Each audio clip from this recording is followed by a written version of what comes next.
de novo hoje, né? Tentando overdose de história agora. Você quer? Pega, pode pegar. Hoje a gente vai falar sobre Quer saber o que tem revoluções dentro da inglesas. caixa?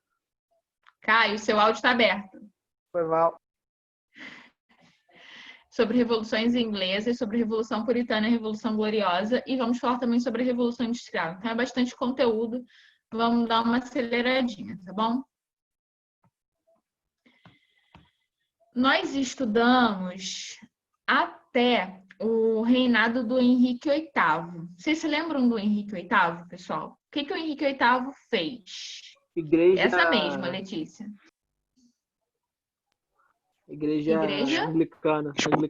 Isso aí. Ele rompe com a Igreja Católica, né? E ele cria a Igreja Anglicana. Beleza. E o divórcio. Depois que ele morre... É isso aí. Ele usa, né? Ele rompe com a Igreja Católica justamente porque ele queria se divorciar da esposa dele, porque ela supostamente não conseguia dar um filho homem, um herdeiro para a Inglaterra, né? E no final das contas não vamos ter um herdeiro do sexo masculino, porque o único menino, Eduardo, vai morrer, e quem vai assumir de fato, né, vai ser Elizabeth I, que era filha dele, com a Ana Bolena, com a sua amante, que ele inclusive vai matar. A Elizabeth I, conhecida como a Rainha Virgem, porque não deixou herdeiros, ela vai governar durante bastante tempo, vai governar de 1558 até 1603, e ela vai ser a última monarca da dinastia Tudor, que era a dinastia do Henrique VIII, beleza?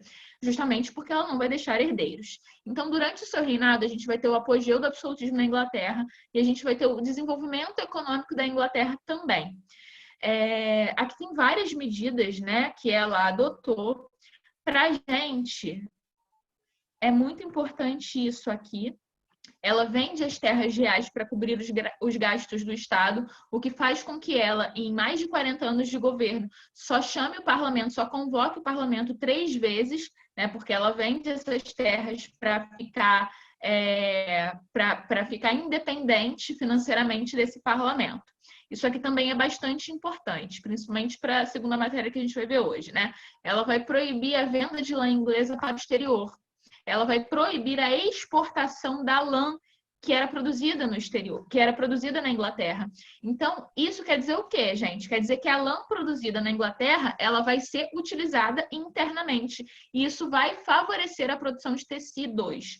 O setor que vai se destacar na Revolução Industrial no século XVIII é justamente o setor têxtil, né? Então, a gente vai vendo como isso vai tomando corpo a partir do século XVI, tá certo? Duas Rainhas, o filme. Vou até tirar foto disso, porque eu me lembro disso, desse filme. Nunca vi esse filme, não. Nunca vi esse filme. Ou eu não lembro, porque eu sou a louca também. Eu vejo o filme e esqueço o nome, sempre. Depois que ela... peraí, que eu não terminei, né? Cadê? Ela vai apoiar a pirataria, vai modernizar a frota marítima e isso vai favorecer bastante a Marinha Britânica, tanto a Marinha como também, né, o comércio mercantil. E ela vai intensificar o cercamento dos campos. O cercamento dos campos já vinha sendo colocado em prática desde de antes, né? Mas ela vai intensificar.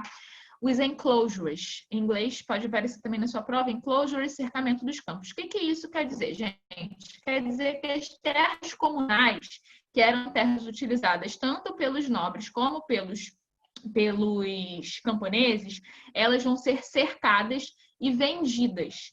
E ali naquela terra, essas pessoas que estavam ali, né, esses camponeses, vão ser expulsos daquela terra. E ali naquele cercamento vai ser produzido, na verdade, vai ser criada ovelha. E a ovelha gera o quê? A lã. E a lã é utilizada no quê? Na produção de tecidos. Então também está tudo conectado aí nesse rolê têxtil, nesse setor têxtil, beleza? Tá tudo favorecendo, né, o desenvolvimento desse setor.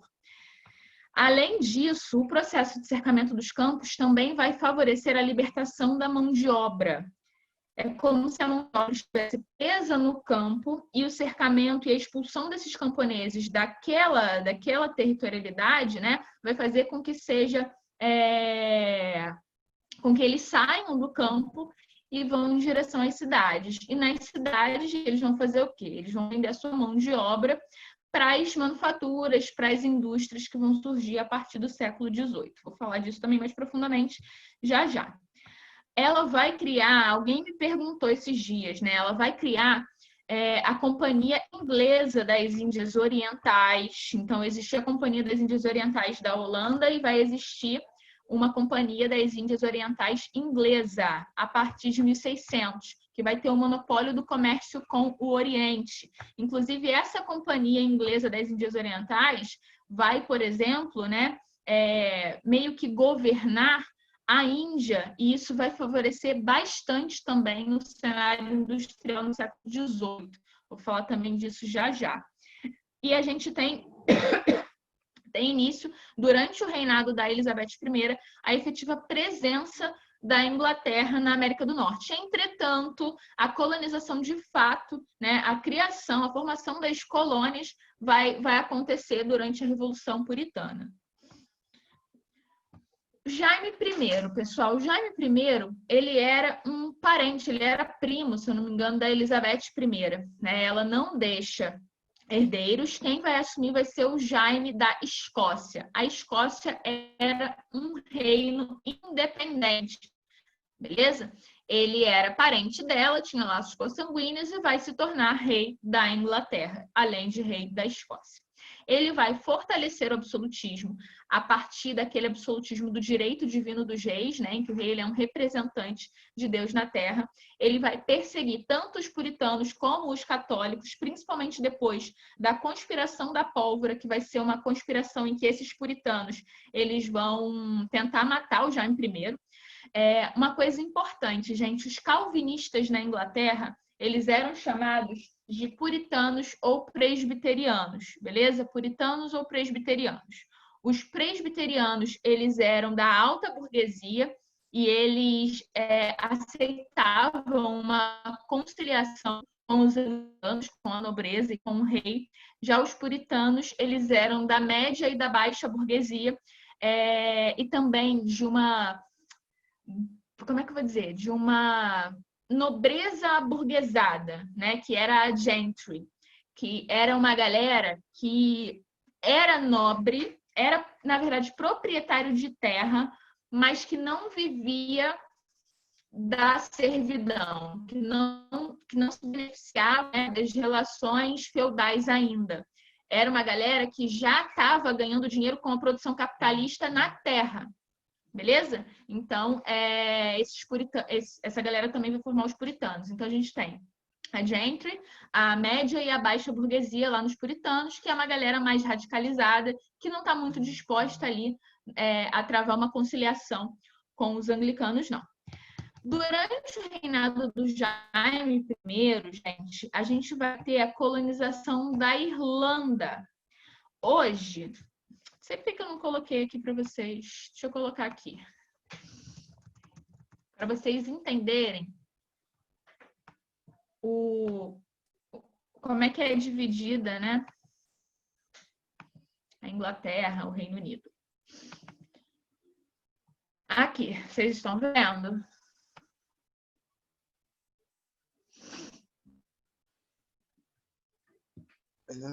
Não. Professor, eu estou vendo a tela do Jaime I ainda. Agora para mim carregou. Foi? Para mim foi. Show. Foi para todo mundo, gente? Todo mundo vendo? Sim, senhora. Sim, tô vendo. Sim. Beleza. Bom, a Inglaterra é isso aqui, em vermelhinho. A Grã-Bretanha é a Inglaterra, o país de Gales, mais a Escócia. A Escócia, pessoal, ela vai ser incorporada à Inglaterra somente no século XVIII. Na verdade, vai ser um vai e volta, vai e volta ao longo de toda a Idade Média. Depois eles vão ali travar uma conciliação, né, através de casamentos, inclusive. Mas em 1707, a Escócia vai passar a ser, né, da Inglaterra, vai formar, na verdade, não ser da Inglaterra, mas vai formar a Grã-Bretanha. Vai ter, inclusive, representantes dentro do parlamento.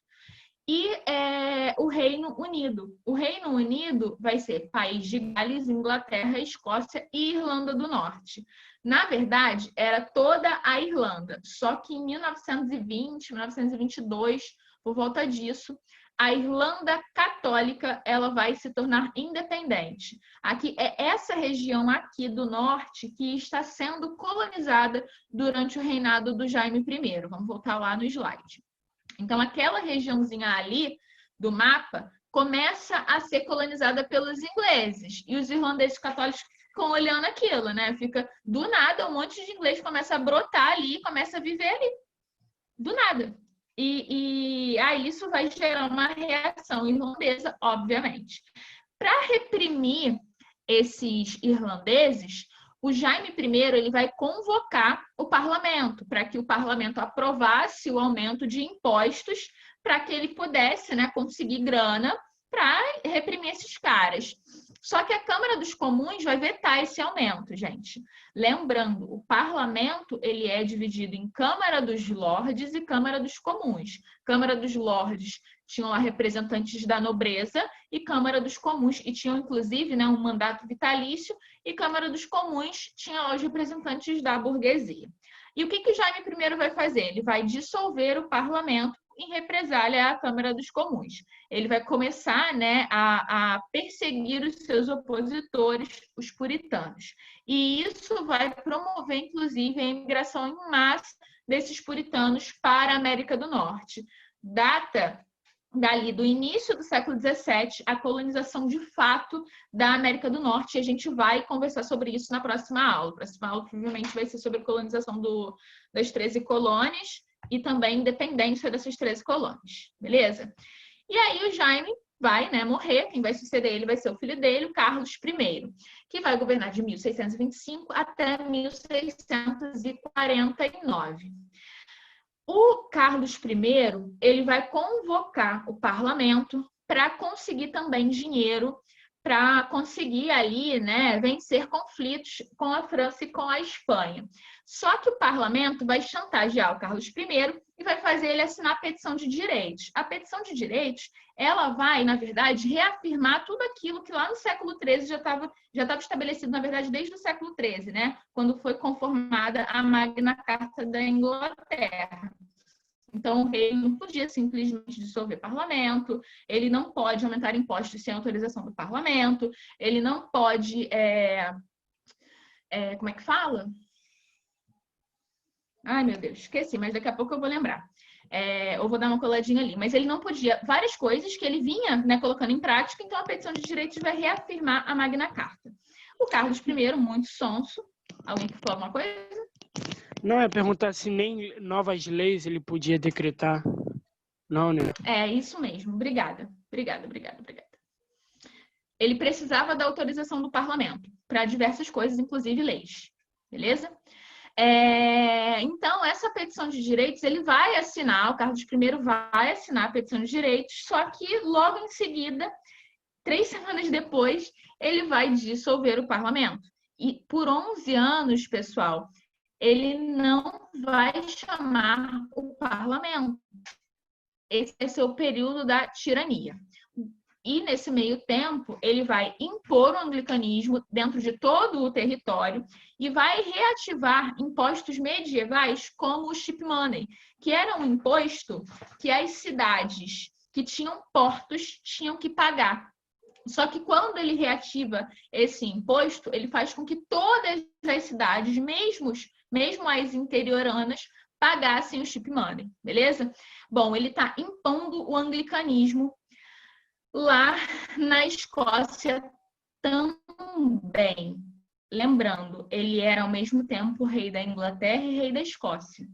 Lembra que ele é da dinastia Stuart, que era uma dinastia escocesa, beleza? Então, a Escócia, ela era majoritariamente o quê? Presbiteriana. Ela não vai gostar da imposição desse anglicanismo e vai invadir a Inglaterra em 1639. Os soldados ingleses, eles vão recusar reprimir o avanço desses soldados escoceses porque os seus salários, os seus soldos estavam atrasados e eles vão dizer que só vão se movimentar se o Carlos I pagasse lá o que devia a eles. E aí, o que vai acontecer? Carlos I vai ter que chamar o parlamento de novo, porque precisa de grana para pagar essa galera. Aí, o que a Câmara dos Comuns vai fazer? Vai chantagear novamente Carlos I, né? Vai fazer várias exigências que o Carlos I vai aceitar. Mas depois ele vai desativar novamente o parlamento. Vai ser o parlamento curto, não vai ficar nem um ano em vigor. Tranquilo? Só que vai acontecer uma nova revolta na Irlanda contra a dominação inglesa lá em Ulster, né, no norte da Irlanda. Verdade. E aí ele vai ter que chamar novamente o parlamento para conseguir dinheiro para reprimir esses caras. Vai ser o longo parlamento. Bom, a Câmara dos Comuns vai fazer novas exigências, o rei não vai aceitar, ele vai invadir o parlamento para prender lá os líderes dos puritanos. E a Câmara dos Comuns, então, vai decidir armar um exército contra o rei a partir de 1642. E aí vai ter início a Revolução Puritana, beleza? A Revolução Puritana, pessoal, vai ser, de um lado, os cavaleiros, nobres anglicanos partidários do rei, e do outro lado, os cabeças redondas, que eram os puritanos e os presbiterianos, defensores do parlamento. Eles eram comandados pelo Oliver Cromwell, que era, inclusive, extremamente puritano. Ele era um fanático religioso, né? E a guerra civil, a Revolução Puritana, ela vai muito nesse sentido religioso. O Oliver Cromwell, ele vai formar um exército de fanáticos. Ele vai usar a fé para empolgar, inclusive, os mais jovens. E o nome Cabeças Redondas vem do fato de que esses puritanos, né, do exército de Oliver Cromwell, raspavam a cabeça para marcar bem a diferença entre eles e os cavaleiros. Os cavaleiros eram nobres e usavam perucas, né, com toda a pompa. Então, para marcar bem a diferença entre eles, eles simplesmente raspavam as suas cabeças. O Carlos I, ele vai se refugiar na Escócia. O parlamento escocês vai descobrir e vai entregar o Carlos I para o parlamento inglês. E aí, o que a Câmara dos Comuns vai fazer? Vai decapitar o Carlos I. Depois isso vai virar moda, inclusive, lá na França, né? No século seguinte, isso vai virar moda. Esse negócio de ficar decapitando as pessoas. E aí o Oliver Cromwell, ele vai abolir a Câmara dos Lordes e vai proclamar a República. E tem início a República Puritana ou a República de Cromwell. Também é chamado, gente, de protetorado, beleza? É chamado de protetorado porque o Oliver Cromwell, ele se autoproclamou o Lorde Protetor da Inglaterra. E durante essa república, a gente tem uma ditadura. E essa ditadura, ela vai se apoiar no exército do Cromwell, que era aquele exército de fanáticos puritanos, e no Conselho de Estado, que tinha mais de 40 pessoas envolvidas, mas que quem mandava de verdade era o Oliver Cromwell, beleza? Essa República Puritana, ela é bastante importante. Por quê? Porque ali, nesse momento, a gente vai ter, né, o aceleramento da desintegração do feudalismo. O que isso quer dizer? Ainda existiam vestígios de feudalismo. Só que como os realistas, a nobreza ligada ao rei, perde a Revolução Puritana, perde a guerra civil entre os cavaleiros e os cabeças redondas, as suas terras vão ser vendidas, beleza? Então, aqueles laços feudais que existiam, né, da terra, da servidão, enfim, isso vai se desintegrando com mais força na Inglaterra, coisa que vai demorar a acontecer lá na França, por exemplo, né? Em 1789, quando começa a Revolução Francesa, ainda existiam laços de servidão, ainda existia resquício de feudalismo na França. Então, lá na Inglaterra, a gente tem o aceleramento da desintegração desse feudalismo com a República de Cromwell, tá certo? E isso é muito importante para o desenvolvimento do capitalismo. A desintegração do feudalismo é importante para o pleno desenvolvimento do capitalismo. Aqui a gente vai ter a submissão da Irlanda e da Escócia, ampliação da área colonial com a anexação da Jamaica e os atos de navegação, que são muito importantes também, de 1651. Esses atos de navegação, eles diziam o seguinte: os produtos importados pela Inglaterra devem chegar até a Inglaterra ou por um navio inglês ou por um navio do local que produziu esse produto, do local que está vendendo, que está exportando esse produto para a Inglaterra. Isso vai ser aí um dedo na ferida da Holanda. A Holanda era a galera do frete no século XVII. A Holanda fazia frete para todos os lados, né? Inclusive para o Brasil. No Brasil, a Holanda era quem transportava o açúcar brasileiro produzido aqui no Brasil para a Europa, né? Inclusive, a Holanda participa quase de todo o processo produtivo do açúcar aqui no Brasil. A gente já viu isso, né? A gente já viu isso. Professor. Inclusive, oi. O que são os atos de navegação mesmo?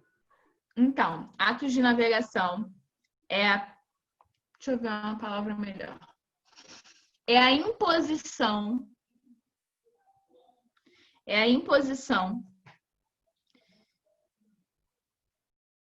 De que navios ingleses. É a imposição de que navios ingleses ou navios... Nossa, eu acho que ficou uma bosta essa frase. Mas estou tentando melhorar ela, peraí. Dá para entender, tá ótimo. De que navios ingleses ou navios das áreas exportadoras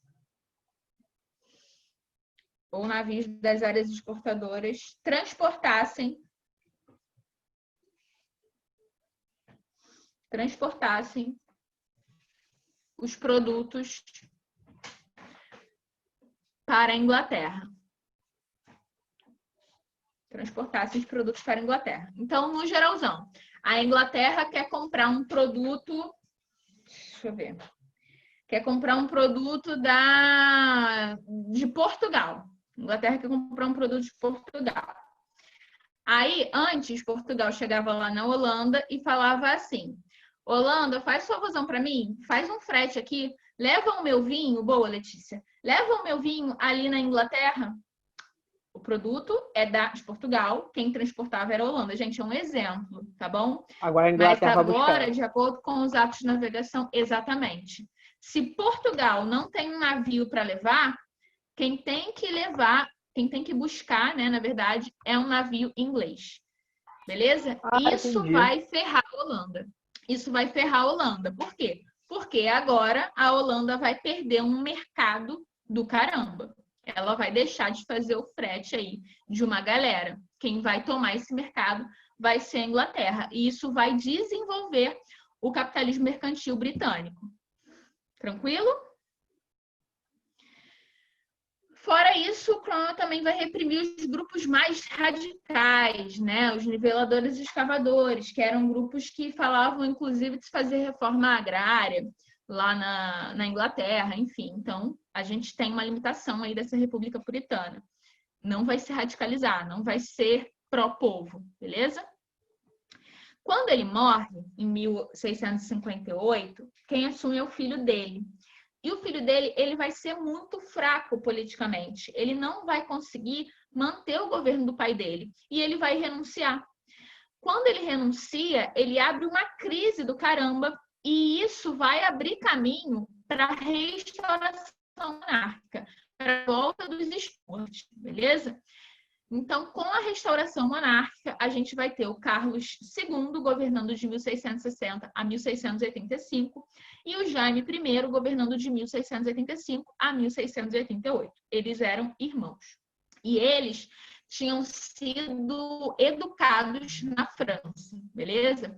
O Carlos II, ele vai querer restabelecer o absolutismo, ele vai perseguir os puritanos e ele vai restaurar a supremacia da Igreja Anglicana, além de restabelecer aquela Câmara dos Lordes que tinha sido abolida durante o governo do Cromwell, né? Ele vai dissolver também o exército do Cromwell e ele vai fazer um acordo com o Luís XIV. O Luís XIV, gente, ele foi o rei mais absolutista do mundo, né? Era o cara do Estado sou eu, do eu sou o rei sol. Em troca de apoio. Não, desculpa, Letícia. Aqui é Jaime II, tá, gente? Na hora de coisar, não foi. Eu tinha visto. Não, vai que. Não, quando vocês virem algum erro, gente, me avisa. Que eu fiz na correria. O Jaime II, desculpa, eu tô no Carlos II ainda, né? O Carlos II, ele vai fazer um acordo com o Luís XIV. A França, ela era extremamente católica, né? E em troca da liberdade de culto aos católicos, ele vai receber ali apoio financeiro, tá certo? O Jaime II, seu irmão, não vai ficar tanto tempo no poder. Por quê? Porque ele era extremamente católico, Jaime II, e ele vai tentar transformar o catolicismo em religião oficial da Inglaterra, novamente.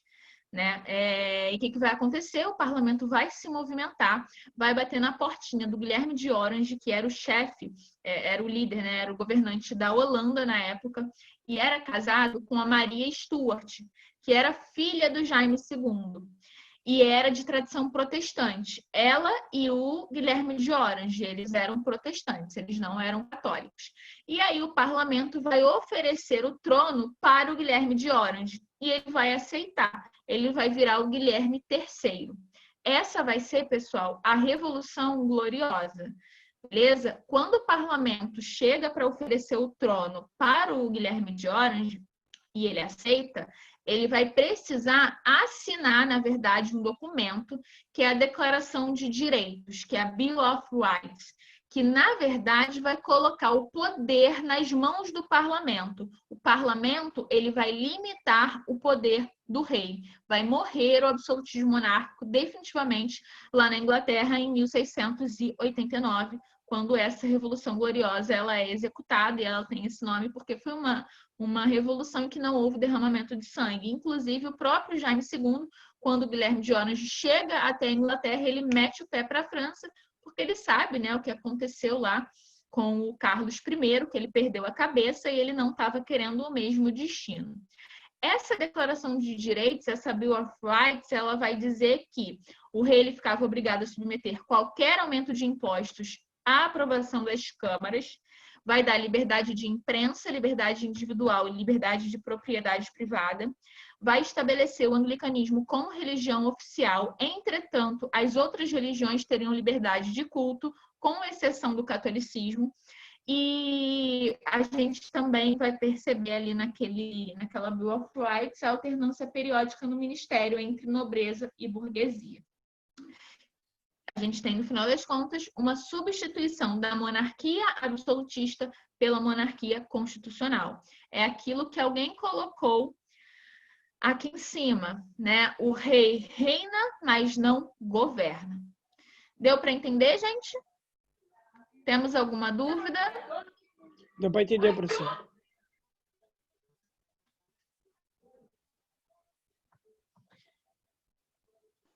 Ok. Vou colocar aqui o outro slide.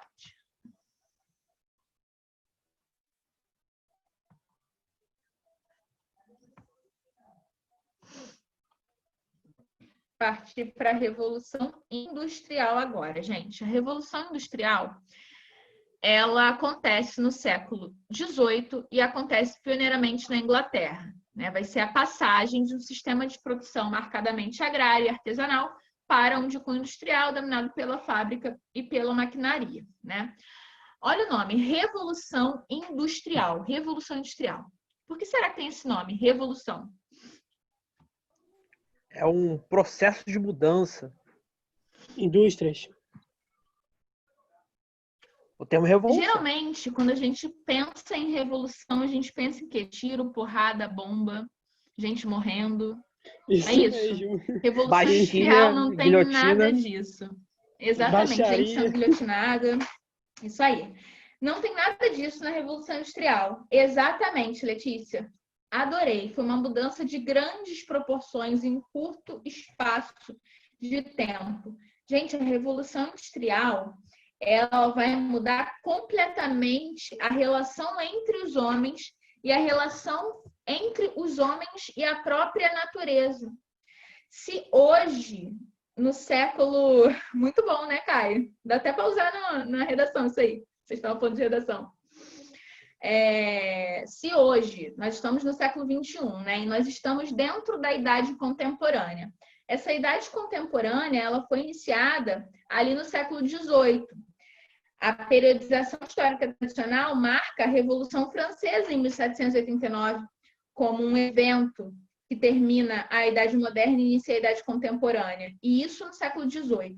A gente, no século XXI, a gente pensa do jeito que a gente pensa, a gente vive politicamente e economicamente do jeito que a gente vive, graças às transformações que foram iniciadas ali no século XVIII. E essas transformações, elas envolvem a Revolução Industrial, que muda, como eu falei, a relação entre os homens e a relação entre os homens e a natureza, né? E a Revolução Francesa também. Então, hoje a gente pensa política, se a gente pensa democracia, se a gente vive o capitalismo que a gente vive, isso tudo remonta ao século XVIII. Esses dois processos revolucionários, né? Um que tem lá tiro, porrada e bomba, e queda da Bastilha, e gente morrendo, e guilhotina pra caramba.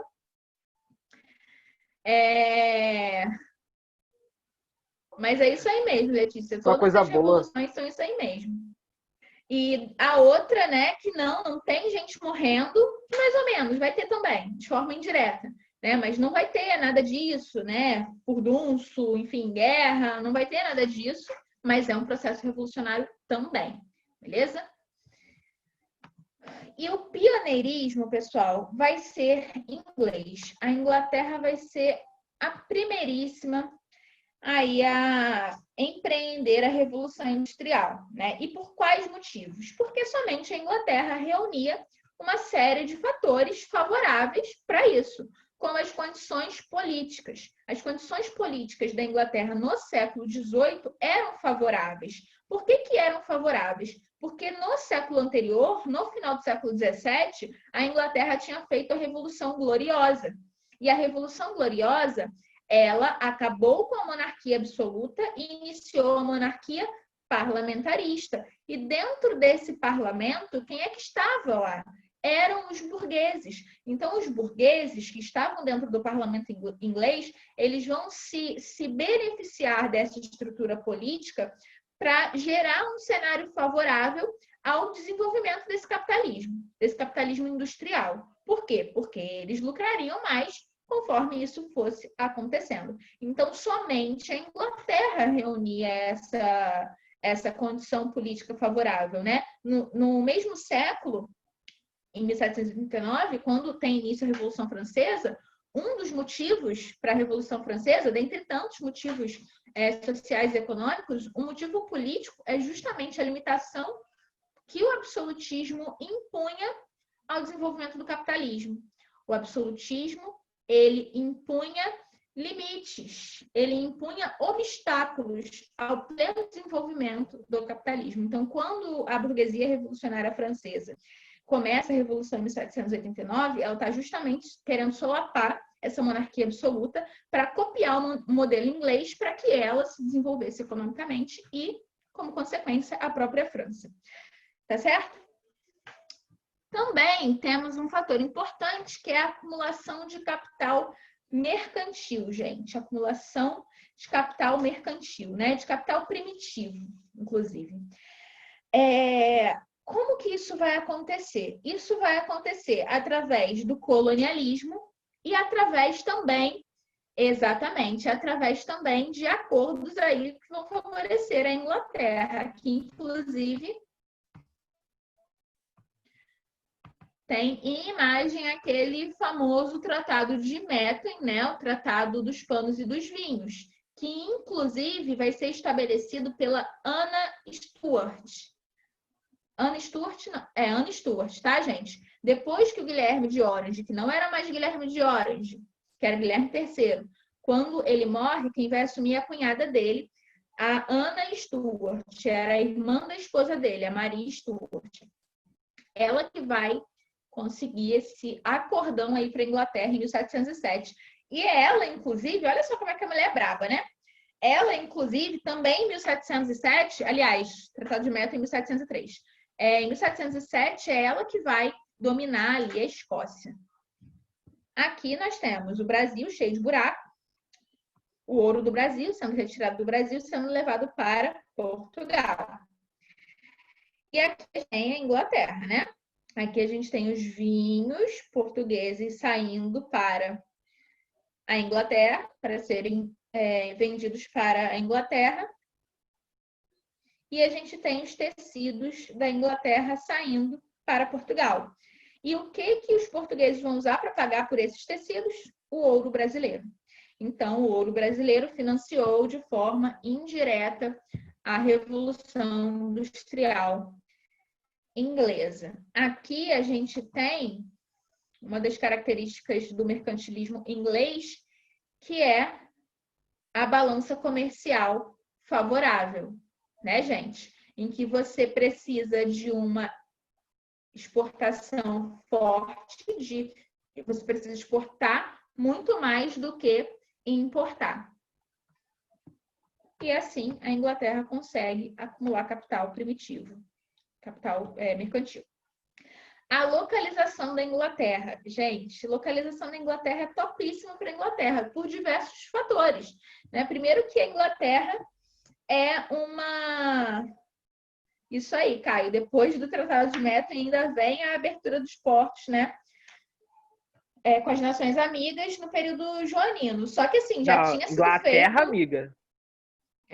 Verdade. Já tinha sido feita a Revolução Industrial, né? No século XIX, em 1808, quando vem a abertura dos portos das nações amigas, já tinha tido esse desenvolvimento industrial na Inglaterra, mas a indústria vai se beneficiar pra caramba. Os produtos industrializados ingleses vão invadir o Brasil. Professora, Bom, a localização da Inglaterra... Oi.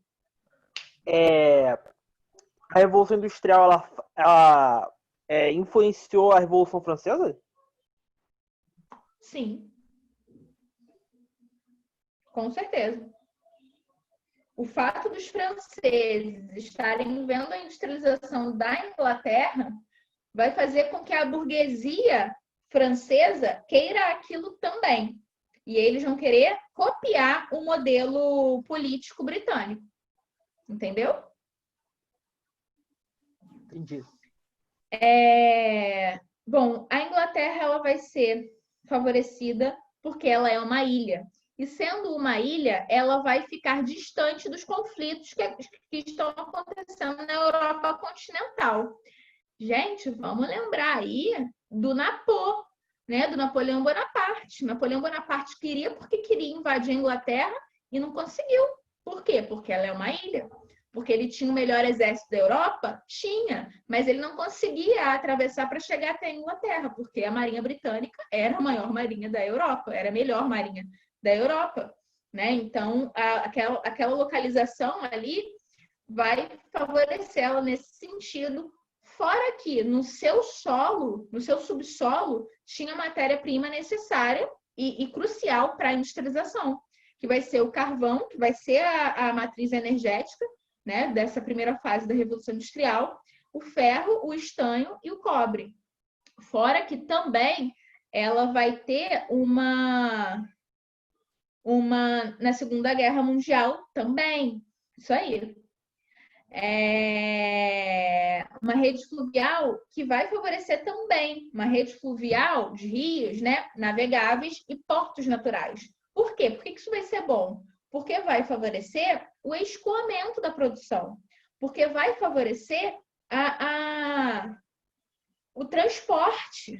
Né? Imagina se tivesse que ficar transportando, sei lá, em cavalo, tudo que era produzido de um lado para o outro. Não, o que vai favorecer? Justamente essa rede fluvial navegável.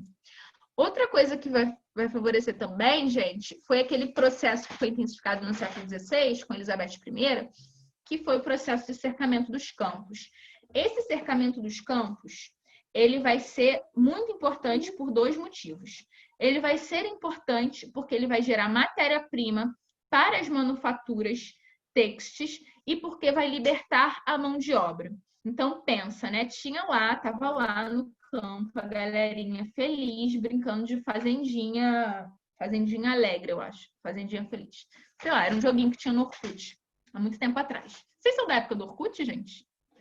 Sim, senhora. Caraca, Colheita meu pai feliz. falou aí.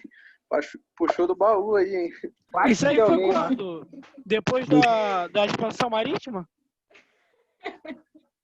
O Eu não sou tão Orkut? velha assim, não.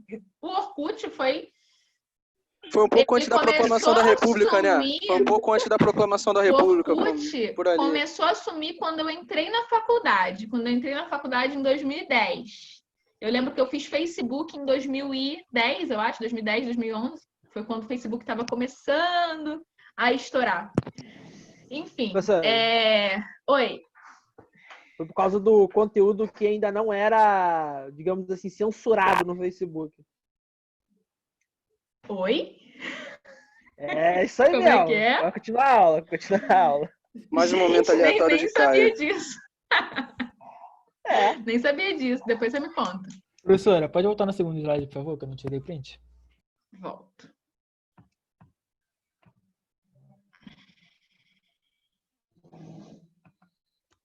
Pronto, obrigado. Saiu meu áudio agradecendo? Eu não sei. Onde é que eu tava? Eu tava aqui. Saiu. O cercamento, gente. Então, voltando, né? A Fazendinha Feliz. A galera tava lá, vivendo e tal, produzindo, vivendo feliz, criando seus boizinhos, suas cabrinhas, suas galinhas. E aí, um belo dia, chegou a galera lá e cercou aquele território e expulsou aquela galera dali, expulsou, e vendeu aquele território para gentry, para aquela nobreza aburguesada, né? E a gentry é colheita feliz. Obrigada. E essa gentry, né? Essa nobreza aburguesada vai começar ali a criar ovelha. E a ovelha é ela que vai gerar a matéria-prima necessária para abastecer as manufaturas têxteis. Tá certo? Beleza? Então, nesse sentido, e aí vem também, né, no século XVI, a proibição da exportação da lã. E tá, beleza, a gente está produzindo lã e vai fazer o quê? Produz tecido daí, meu irmão. É tipo isso.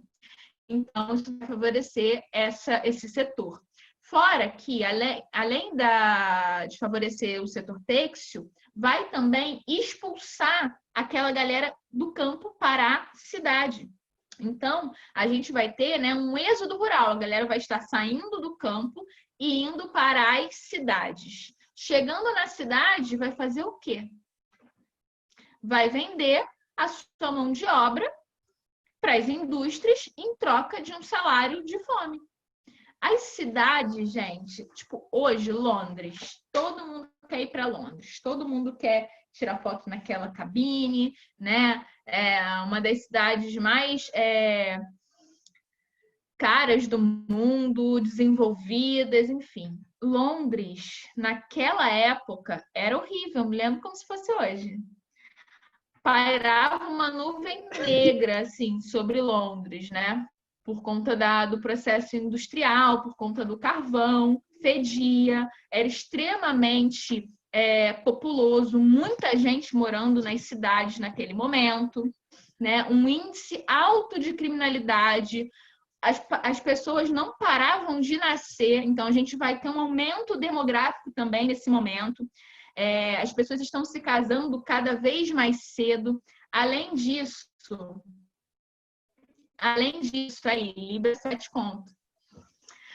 Além disso, o que vai favorecer também esse aumento demográfico vai ser a revolução agrícola. No campo, está acontecendo uma revolução agrícola, né? A mão de obra que trabalhava lá nas plantações, ela está sendo trocada pelas máquinas. Então, a revolução agrícola, ela favorece em 2 pontos.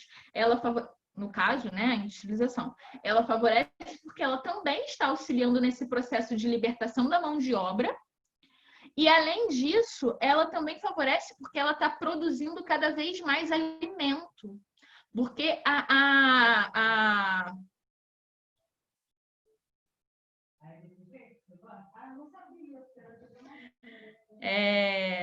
O que estava falando? Ah, tá.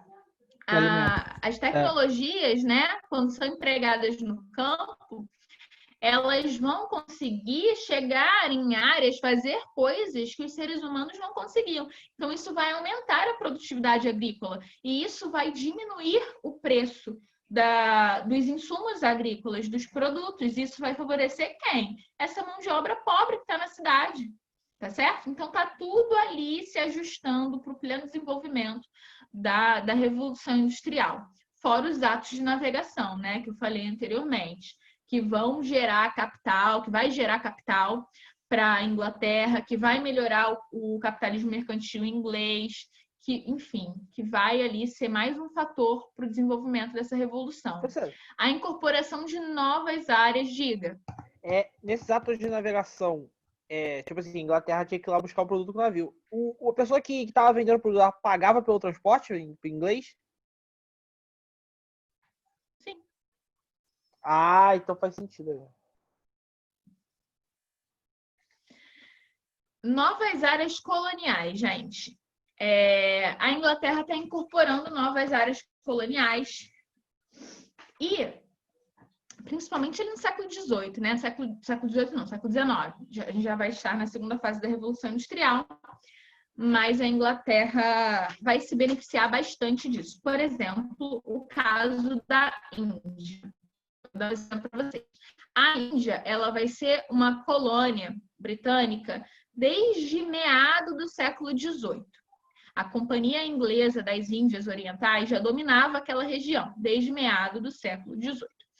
E a Índia, ela vai ser inicialmente uma grande produtora de tecido. A Índia era uma grande produtora de tecido. E a Índia, né, como grande produtora de tecido, ela era uma grande produtora de algodão. Tranquilo? Eles produziam algodão, plantavam lá algodão, e com o algodão eles produziam o tecido.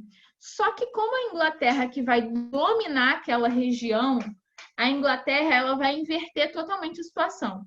A Inglaterra ela vai passar a comprar o algodão da Índia,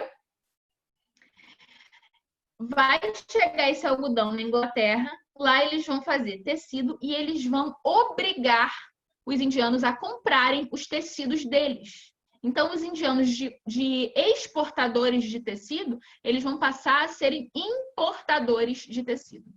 Gente, o imperialismo, isso que eu estou falando para vocês, o nome disso é imperialismo ou neocolonialismo. Né? Esse imperialismo, ele serve a essas potências industrializadas.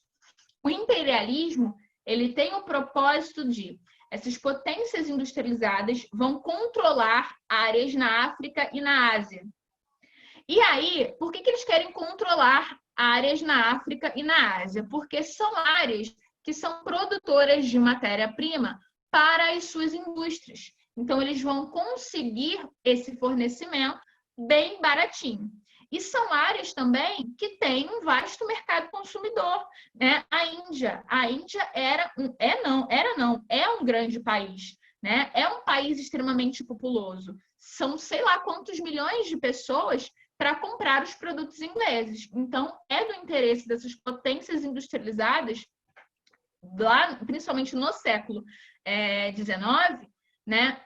Quando se desenvolve o imperialismo, que elas dominem áreas coloniais, para que elas tenham fornecimento da matéria-prima para as indústrias e para que depois de pronto esses produtos industrializados eles sejam vendidos nessas áreas, beleza? E claro que essas áreas não vão ter muita escolha, vai ter que comprar aquilo pronto e acabou.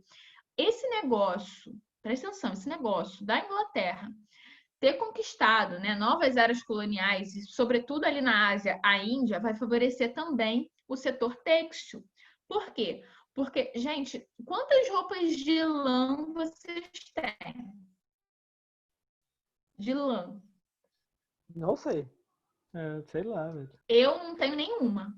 Acho que também não, velho. Acho que também não. Eu não tenho nenhuma. Até o tecido né? da China, cara. Lã, cara, é um negócio assim, muito quente. Isso aqui no Brasil, ó, eu tô aqui suando já, entendeu? Tô suando e olha que tá frio. Eu tava com frio até agora há pouco. Então, assim, imagina, né? Frio no Brasil não pede um casaquinho de lã. Então, quando eles começam a produzir tecidos no algodão, isso vai ser bacana para eles. Por quê? Porque eles vão conseguir vender cada vez mais esses tecidos de algodão nas áreas, né, que fazem calor, que eram justamente onde estava lá o mercado consumidor deles. Imagina, gente, depois de 1808, a gente teve a abertura dos portos das Nações Amigas. O que vai lucrar? O que vai dar mais lucro para a Inglaterra? O casaco de lã ou uma brusinha de algodão aqui no Brasil? Algodão. Obviamente. Então vai ser uma outra coisa que vai favorecer também, tá? Fora, gente, as inovações tecnológicas, que óbvio tem que ter inovação tecnológica para se fazer a revolução industrial. Aqui, esse textinho que eu escrevi para vocês, ó. Fora, né, a indústria têxtil, a gente teve outros setores que se destacaram, gente. A extração de minerais e a fundição de ferro, a metalurgia. A metalurgia vai ser um fator importante, a fundição do ferro, e depois, né, a chegada do ferro até o aço, para a construção, tanto das estradas, e isso vai facilitar o escoamento da produção também, e também na própria fabricação dos equipamentos para as indústrias. Tranquilo? As condições de trabalho, como é que eram? Eram as melhores? Não. Os salários, eles eram baixos. Por que eles eram baixos? Porque não havia legislações trabalhistas e porque existia, inclusive, uma massa de desempregados que garantia os baixos salários. O desemprego, preste atenção que isso que eu vou falar para vocês, ó, não esqueçam jamais. O desemprego, ele favorece o sistema capitalista. Por quê? Porque, claro, gente, não o desemprego, né, exacerbado, pelo amor de Deus. O desemprego generalizado não favorece o capitalismo, pelo contrário. O capitalismo, ele precisa de pessoas assalariadas para fazer a própria manutenção do capitalismo, beleza? Mas um certo nível de desemprego é favorável para o desenvolvimento não, mas para o capitalismo. Por quê? Porque, deixa eu pensar aqui, como é que eu vou dar um exemplo para vocês? Porque tá O procurando trabalhador... trabalho e qualquer coisa. Oi? Tá procurando trabalho e pode submeter a qualquer ato, qualquer salário, qualquer forma de coisa. Exatamente. Exatamente isso. Né? Você vai chegar e falar, olha, patrão, tô achando que eu tô ganhando pouco. E aí o seu patrão vai falar, sabe quantas pessoas estão querendo o seu salário, o seu emprego? Se você está achando que está ganhando pouco, tchau e benção. Olha para a fila. Então, isso, olha para a fila atrás. Olha para a fila. E aí tem certas carreiras, né? Que não, são carreiras mais privilegiadas nesse sentido, enfim, né? Que não é todo mundo que faz. Sua familiar, não? Enfim, então... Oi? Sua familiar até hoje. Por quê? Porque sim, porque o mundo é capitalista e infelizmente as empresas gostam quando isso acontece, né? Nesse sentido, sim. Vale, o capitalismo Nesse não sentido, funciona. sim. Eu acho, sinceramente, que o capitalismo venceu. Sim. Você tá falando isso com sinceridade? Caio. Caio, né? Acho que eu já falei, é tudo nosso. Não é nada de ninguém, é tudo nosso. Não, gente, pelo amor de Deus. Eu acho que o capitalismo não funciona porque tem um monte de gente morrendo de fome no mundo, né? No mundo capitalista.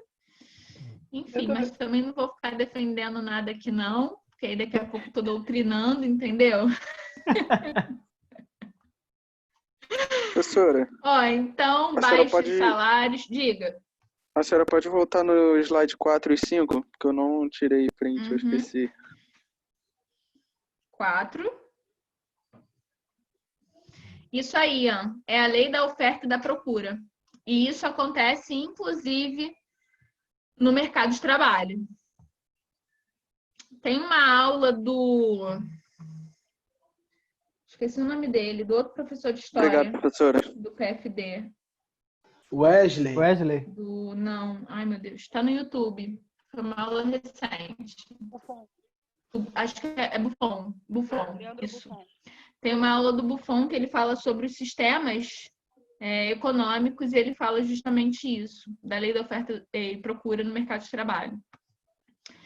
Bom, jornada de trabalho entre 16 e 18 horas diárias. Direitos trabalhistas inexistentes. Insalubridade nas fábricas. Não só nas fábricas, né? Como também, olha aqui, nas minas de carvão. Vou ler esse textinho já para vocês. E exploração do trabalho infantil e feminino. As mulheres, né? As mulheres e as crianças, elas eram exploradas, ganhavam menos do que os homens, e os salários das mulheres e das crianças iam para os homens. Tem um filme que fala sobre o sufrágio, sobre o direito do voto feminino na Inglaterra, que se chama Sufragistas. Eu acho que tem na Netflix, ou tinha pelo menos, quando eu assisti. E aí mostra isso, inclusive. Tranquilo? Gente, exploração do trabalho infantil. As crianças, elas apanhavam. Criança, né? Criança chora. E aí começavam a lixar os dentinhos das crianças quando elas começavam a chorar. Tem relatos, né? Que tinha uma máquina na indústria têxtil que fazia assim, para afiar. E aí tem várias histórias, né? Que eles usavam as crianças para não parar a máquina, porque quando ela ia afiando, ela ia gerando um acúmulo de lixo no chão. E aí eles enfiavam a criança rapidinho para a criança pegar, para não atravancar a máquina. E aí tem relatos de que às vezes a máquina pegava a criança, enfim, né? Coisas desse tipo. Aqui, vou ler rapidinho para vocês esse relato aqui. Deixa eu aumentar que eu não enxergo.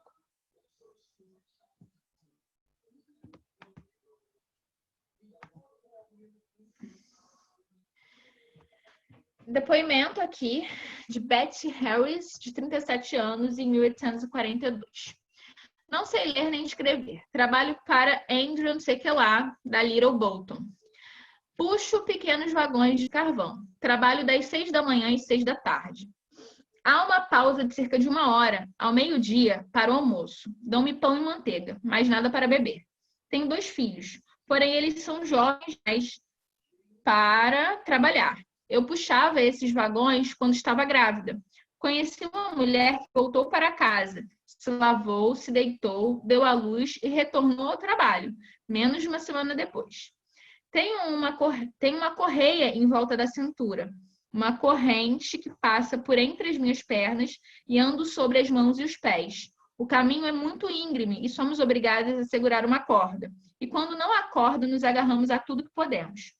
Nos postos onde trabalho, há 6 mulheres e meia dúzia de rapazes e garotas.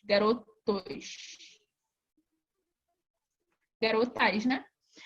É um trabalho muito duro para uma mulher. No local onde trabalho, a cova é muito úmida e a água sempre cobre nossos sapatos. Um dia, a água chegou até as minhas coxas. E o que cai do teto é terrível. As minhas roupas ficam molhadas quase o dia todo. Estou muito cansada e quando volto para casa à noite, às vezes adormeço sem me lavar. Já não tenho a mesma resistência de antes. Puxei esses vagões até arrancar a pele. A corrente e correia são ainda piores quando se espera uma criança. E aí temos o relato desta mulher. Então, as condições de trabalho não eram as melhores. Eles utilizavam a mão de obra infantil e das mulheres em minas de carvão muito. Por quê? Porque mulheres e crianças, né, são mais esmirradinhos, então era fácil lá de se enfiar numa mina de carvão. Tranquilo? Só de imaginar da tristeza, né? Claro que eles vão reagir, né, gente? A gente vai ter ali no início do século XIX o ludismo. O ludismo vai ser um movimento de quebras de máquina. Os trabalhadores, eles vão entender que o grande problema deles são as máquinas, que a vida deles passou a ser aquele inferno, quando as máquinas chegaram. Então, vai ser um movimento aí de quebra de máquinas que vai ser reprimido pelo governo. Muitos operários vão ser presos e vão ser também enforcados. beleza? Conforme o tempo vai passando, eles vão formando os primeiros sindicatos, fazendo as primeiras greves. E em 1838, pessoal, tem início o movimento cartista, né? Em 1838, esse movimento vai escrever a Carta do Povo, em que eles vão pedir sufrágio universal secreto, participação no parlamento. Até então, o voto lá no parlamento, o voto para formar o parlamento era o voto censitário. O que é o voto censitário, gente? Só quem tinha posse de terras podia votar. Não é posse de terra, é renda mínima. Renda mínima. Beleza? Então, isso aí, Alan, renda. Quem tinha dinheiro podia votar. Quem tinha dinheiro era a burguesia. Então, a participação no parlamento era restrita à burguesia. O povo não tinha participação no parlamento. Eles vão querer essa participação, vão querer a limitação dos mandatos políticos, obviamente que a diminuição da jornada de trabalho e o pagamento aos membros do parlamento. Vamos lá, gente. Se a gente tem um parlamento formado pela burguesia, são os interesses de quais classes sociais que estão sendo garantidos ali naquele parlamento? Os interesses da burguesia, obviamente. Então, eles querem participação no parlamento para conseguirem, né, que as suas reivindicações sejam de fato atendidas. Se a gente tem membros da nossa própria classe social dentro de uma estrutura, de um parlamento, né, de uma estrutura política, isso é meio caminho andado para a gente ter as nossas reivindicações ali sendo atendidas. Então, eles querem isso, porque a burguesia não vai conceder aquilo que para eles seria ruim, para a burguesia, né? Direitos trabalhistas não é interessante para essa burguesia, para esses donos dos meios de produção. Por outro lado, esses operários, eles querem isso. Só que veja bem, mesmo conseguindo a participação no parlamento, eles não conseguiriam ficar. Por quê? Porque os parlamentares ingleses não recebiam salário. Os parlamentares ingleses não recebiam salário. Quem é que pode se dar o luxo de trabalhar de graça? Quem já é rico, né? Quem tem a sua fonte de renda em outro setor, que era justamente o caso da burguesia. A burguesia já ganhava dinheiro com as indústrias, com as transações comerciais, né? Agora ela está ali no parlamento para garantir os seus interesses, então ela não recebia salário. Se o operário ele vai virar um parlamentar, ele precisa receber salário para, inclusive, exercer o seu cargo de deputado. Então, no sistema capitalista, gente, isso de o parlamentar não receber salário não funcionaria. Beleza? Isso aí, Caio. Gente, em Cuba, os parlamentares eles não recebem salário, né? Em Cuba, mas assim, é outro rolê, né? Cuba não faz parte do sistema capitalista. Enfim. Temos alguma dúvida?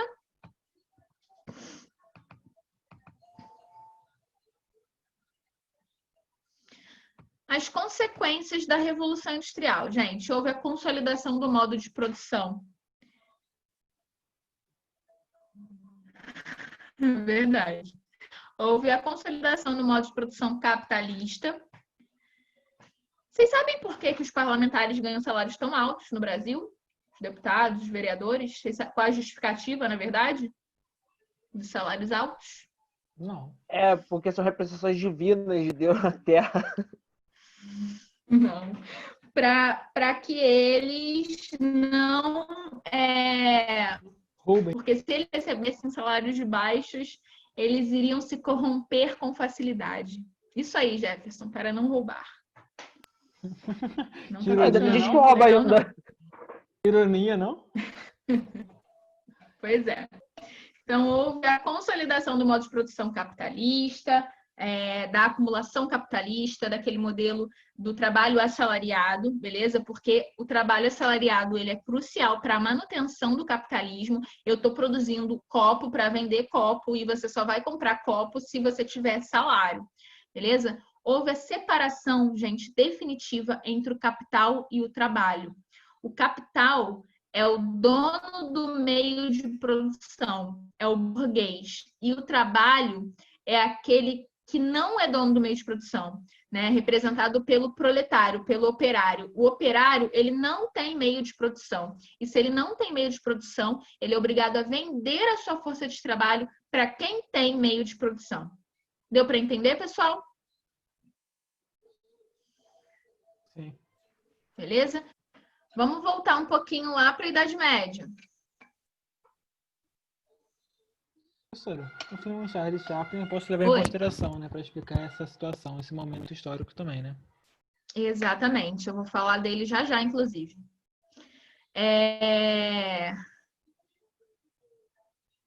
Essa parte faz o Cal rolar na cova. Aí eu fiquei, Cal? Quem é Cal? Você tá íntimo do Cal, hein, Caio? É o Cal, pô. É o Cal. Titio Marcos. Que idade é essa? Com barbudo?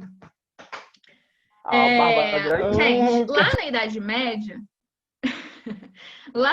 Média, não havia separação entre o capital e o trabalho, né? O dono do meio de produção, ele era o dono do meio de produção e ele era o dono do trabalho. O cara que fazia uma cadeira, ele fazia toda a cadeira. Já o cara que fazia toda a bota.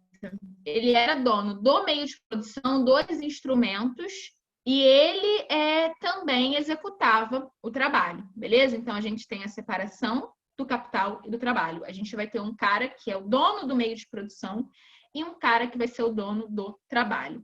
Fora que a gente vai ter a divisão social do trabalho. A divisão social do trabalho é a especialização do trabalhador.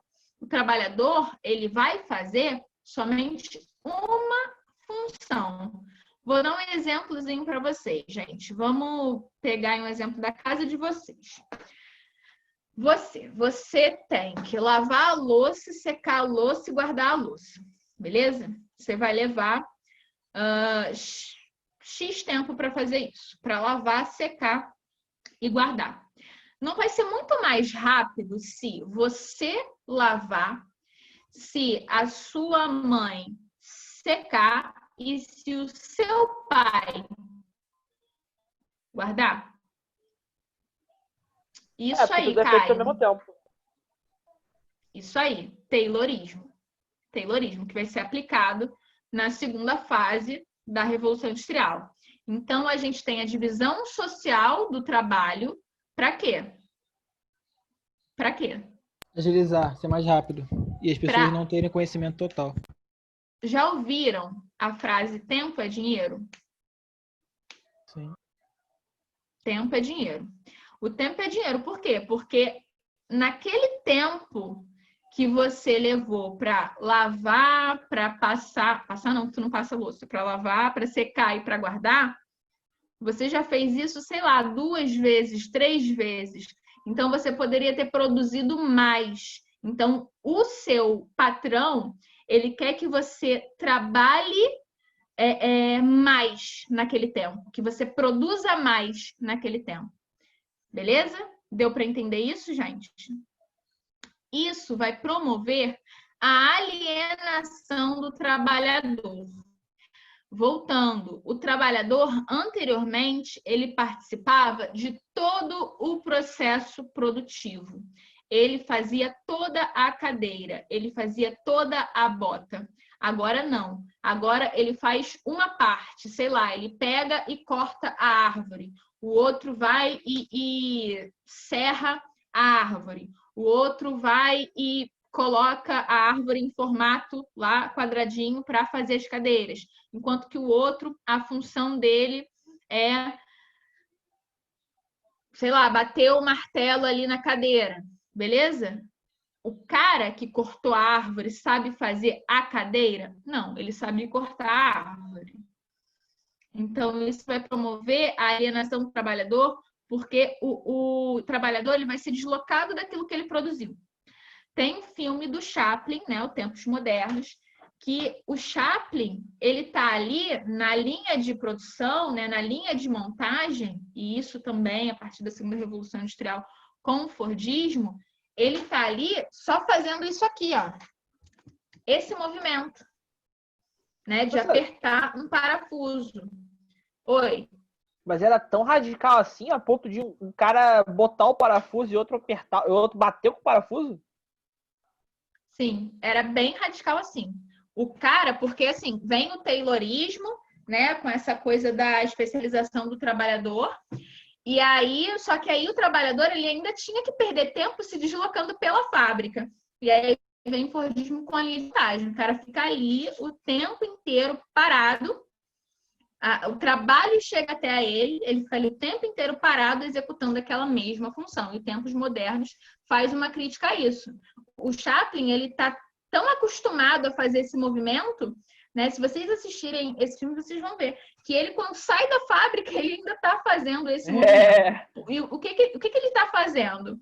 E o que ele está fazendo? Ele não sabe. No final, sei lá, se ele estiver produzindo um avião, ele não sabe produzir um avião, ele não sabe produzir um carro, ele sabe apertar um parafuso. Beleza? Deu para entender isso, galerinha? Oi. Eu tinha visto em algum local, não lembro exatamente onde, que isso também foi para que as pessoas que trabalhassem dentro das empresas não pudessem ou não conseguissem subir socialmente, porque acaba que ela fica sem conhecimento, né? Ela só tá fazendo um trabalho de repetição e não entende o funcionamento da empresa. Não sei se isso é uma verdade da época, né? Mas foi uma coisa que eu li. Não sei se para não ascender socialmente. Simplesmente era do sistema mesmo. Diga. Porque o sistema, tipo assim, lá no Fordismo, já pensando assim, ele te dava a possibilidade de ter o carro do patrão, entendeu? Pra você comprar, você gastar o dinheiro que você recebeu do seu salário. Sim, mas você ficava alienado do processo produtivo. Você não sabia produzir aquilo que você apertou o parafuso, entendeu? A gente vai ter também a divisão internacional do trabalho, pessoal, em que aquelas áreas colonizadas, elas vão ficar sendo áreas de produção, de fornecimento de matéria-prima para as áreas industrializadas, né, que eram as áreas que colonizavam, beleza? E tem uma imagem aqui.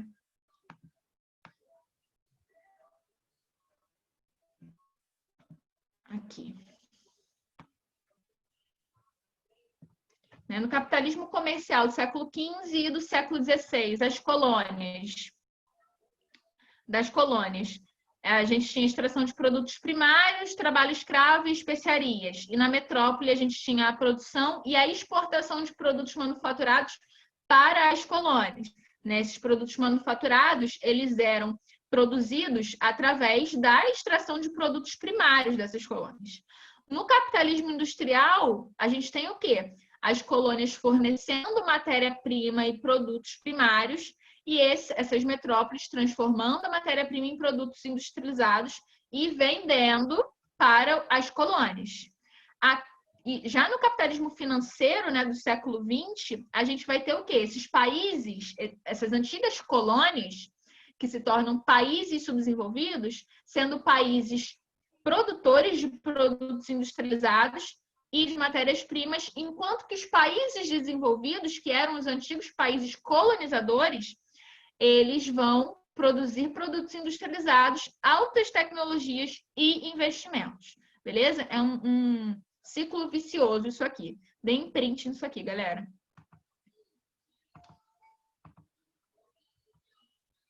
E a tendência é só continuar, né? Sim.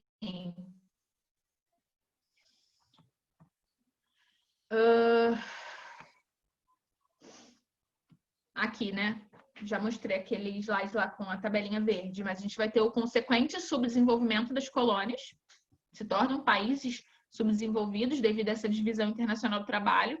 A gente vai ter o surgimento da classe operária, o aumento da produtividade, sim, afinal de contas, né, os avanços tecnológicos eles serviam justamente a isso, o êxodo rural, e o inchamento das cidades, degradação do meio ambiente e depois o surgimento das ideologias sociais. Depois vai surgir o socialismo, do socialismo vai vir o anarquismo, justamente dentro desse contexto de industrialização e de formação da classe operária. E da contradição, né? Da contradição desse sistema industrial. Então, justamente, é um sistema que está produzindo, que está gerando tanta riqueza para uns, enquanto outros estão vivendo uma vida de merda, extremamente explorados e pobres. Justamente daí que vai surgir essas ideologias sociais. E aí, galera, alguma dúvida?